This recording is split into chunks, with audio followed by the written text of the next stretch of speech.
Your Honors, the testimony of our second witness, Attorney Jeremy C. Lotok, is offered to prove the following.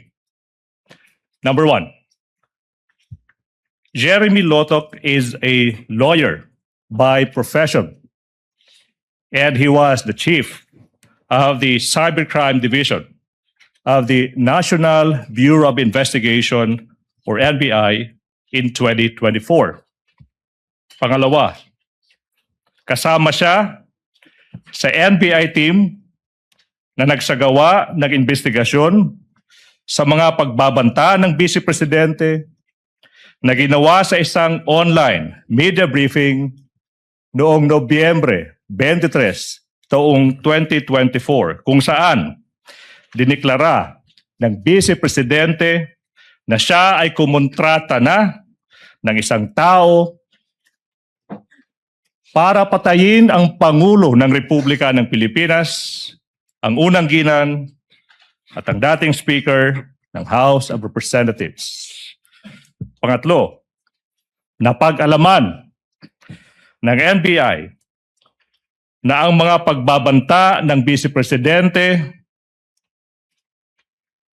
ay seryoso at totoo matapos silang isaalang-alang ang mga sumusunod. Una, the manner of the respondent's delivery of the statement that she intended her remarks to be real and serious threats. She was not merely joking when she uttered those threats. Pangalawa, mga kababayan, even before that fateful press conference on November 23, 2024, bago yung press conference na yan, may nakontrata ng mamamatay tao yung Vice Presidente. Bago pa man ang press conference na yan. Pangatlo, ang utos ng Vice Presidente sa assassin na huwag siyang titigil hanggat hindi napapatay ang Pangulo ng Pilipinas, ang unang ginang at ang Speaker ng House of Representatives ay nagpapakita na ang Vice Presidente ay determinado at porsigido sa kanyang pagbabanta.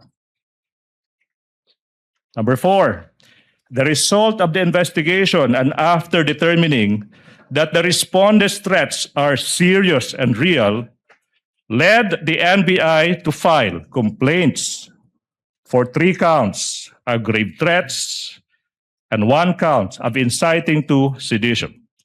Number 5, this witness, Attorney Lotok, will identify and authenticate the affidavit of investigation, the annexes, as well as a couple of videos in relation to the NBI's investigation. And number 6 offer, he will also testify on such other matters as are relevant and material to the impeachment of the Vice President. Ready for comment, Your Honor, please.